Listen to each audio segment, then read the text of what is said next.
To say that the 2022 crypto scene has been full of headline-grabbing sagas is an understatement. In just a span of 7 months, major projects in the space have fallen hard from grace. First, it was Terra, then shortly after that, Celcius, then Three Arrows Capital, then Voyager, and now the latest inductee into the Crypto Hall of Shame, FTX. Yes, one of the biggest crypto exchanges in the world filed for bankruptcy on November 11th. So here's how it all went down.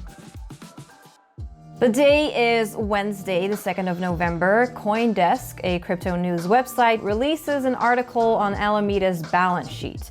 So let's pause right there, briefly focus on Alameda. So Alameda Research is a quantitative cryptocurrency trading firm founded by FTX's Sam Bankman-Fried in 2017 and is supposedly a separate entity from FTX, though there have always been suspicions of their close financial ties, which was confirmed when Alameda's balance sheet was published on CoinDesk. So it showed that out of the $14.6 billion in assets held by Alameda Research, over a third of it was made up of FTX's native token, FTT. There were also significant amounts of Sol and other Solana ecosystem tokens such as MAPS, Oxy, FIDA, and SRM from Serum, a DEX co-founded by SBF. A few days later, Caroline Ellison, CEO of Alameda Research, tweets out that the balance sheet information that was released by CoinDesk only tells a portion of the reality. Now, this was the calm before the storm. On the same day, the founder of Binance, Changpeng Zhao, aka CZ, announced that it would sell its FTT tokens due to recent revelations that have come to light. In response, Alameda Research CEO Caroline Ellison offered to buy Binance's FTT holdings for $22 per token. CZ's response: "I think we will stay in the free market." Now, at this time, the price of FTT had already started falling, but remained relatively steady at about $22 levels. However, not long after on-chain sleuths surfaced reporting that FTX was running low on reserves, which triggered the run on FTX.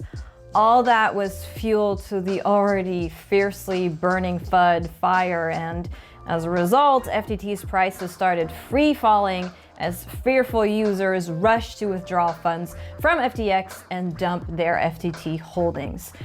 Now, it's worth noting that all while this happened, SBF tweeted to reassure users that assets were fine and then withdrawals were being processed. Now, unsurprisingly, these tweets have since been deleted as the exchange halted non-fiat withdrawals. Not even 24 hours after SBF's claims that assets were fine, on the 9th of November, both SBF and CZ announced on Twitter about their agreement for Binance to buy FTX in an attempt to solve the liquidity issue and protect users. However, CZ added that Binance has the discretion to pull out from the deal at any time.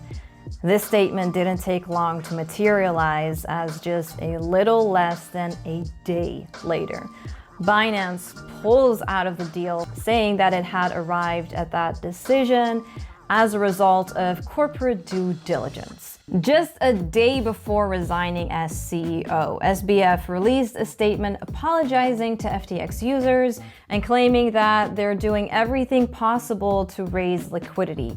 He further claimed that FTX International had $4 billion in easily tradable assets when it faced a $5 billion surge of withdrawals a couple of days before. However, some worrying reports came shortly after. According to Financial Times, FTX held just $900 million in easily sellable assets against $9 billion of liabilities the day before it collapsed, meaning that there was roughly an $8 billion hole in FTX's balance sheet.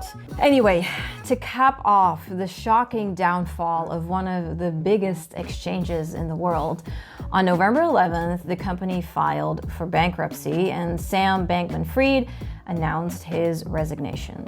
Now, Just when you think the drama may slow, later that day, FTX was hacked and more than 400 million was siphoned from its wallets. And on top of that, FTX also announced via its official Telegram channel that FTX apps and its website had become vectors for malware. Now, the new CEO, Ryan Miller, disclosed that they had been moving all their digital assets to cold storage, which was expedited to mitigate damage upon observing unauthorized transactions. Unsurprisingly, the masses suspected an insider to blame for the exploit. Now, in the latest development, an address connected to the exploiter has been observed to be swapping the stolen funds into ETH and has become the 36th largest holder of Ether.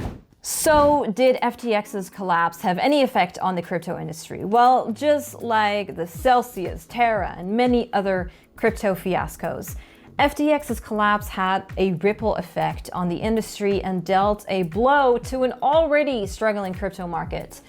So following the news about FTX, the overall cryptocurrency market cap plunged around 20% in a week, from 1.01 trillion to roughly 830 billion.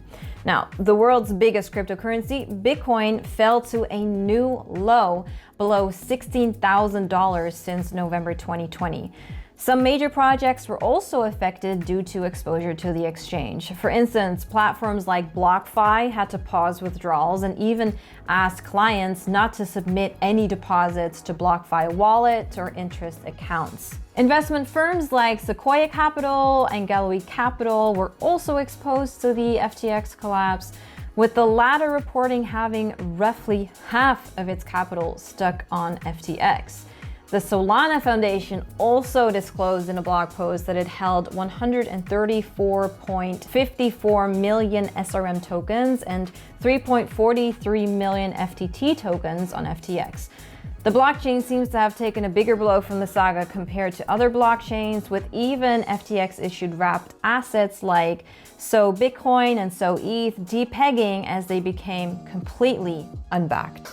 So there you have it, a summary of what unfolded in the last couple of weeks. Now, without a doubt, more contagion would have ensued before this video even hits the tube. And we may have to do an entirely separate video to cover the other victims of this fallout. But somewhere in all of that drama, though, is a lesson. And there is no better time than now to emphasize how important it is to keep your funds safe, starting with the golden rule: not your keys, not your coins.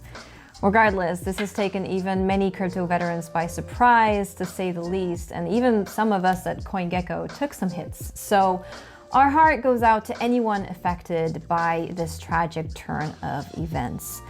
Now, they say that you should treat centralized exchanges how you treat public bathrooms. You get in, you do your business, and you get out. So another positive outcome of this show, however, is that exchanges have scrambled to assemble proof of reserves of other assets, which in hindsight should have always been the norm. Though, rather than keeping your coins on exchanges, consider keeping them in a self-custodial wallet, whether it is a hot or a cold wallet. Either way, you are the one who maintains control over your coins. So make sure to click right here to learn more about the best crypto hardware wallets in the market.